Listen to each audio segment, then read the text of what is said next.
Now that you can write decimals in words, how do we now write from words to decimal, to figure? Hey math charms, it's Miss Becca, your favorite math tutor.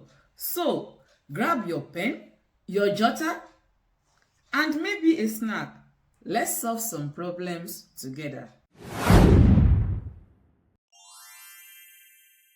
Now, 25 and 3/10. Once you see 35 and you see tenths, then that shows that it is a decimal number once it has at the end. So this would give 25, and I told you that and means point. 3/10, that means it's just one digit after the decimal point. So this will be 25 and 3/10. Now let's write this in figure. 475 and 22 hundredths. So let's first write 475. That will be 475 and 22 hundredths. 22. The hundredth behind it shows that it is after the 22 is after the decimal point.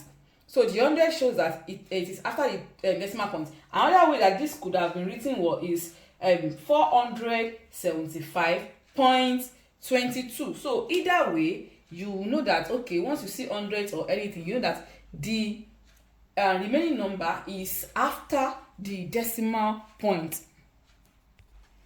And to avoid confusion, you can write it one after the other. For example, take it statement by statement. This says 400. Write 400. We have 400. Then we have 75. 75. That means the 7 will be as the tens, and then the 5 will be under ones. So that will be 75. You must place them very well, because 75 means 5 ones and 7 tens. Then we have and 2200. Once we are dealing with decimal point, for these ones that do not have decimal point, that means they have 0.0 behind them, 0.0 behind them. So now that we now have and, we know that and is point. So we put the point here, and then 22, that's the number that is after the point. Then we place 22. Then you can rule it and say 2.574. So that would be 475.22. So just to avoid confusion, you can solve it this way. Now let's solve this. 252 and 1900. Let's write it one after the other. 200.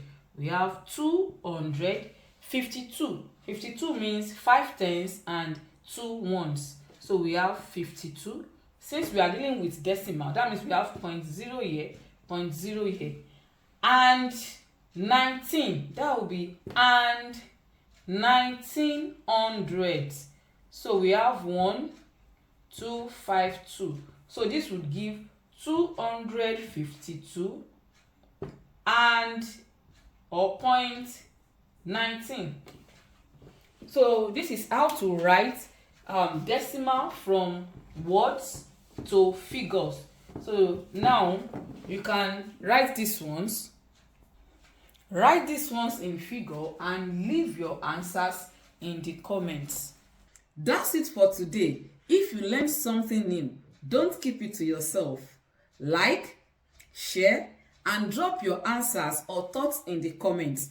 Remember, math gets easier the more you see it and say it. See you in the next video.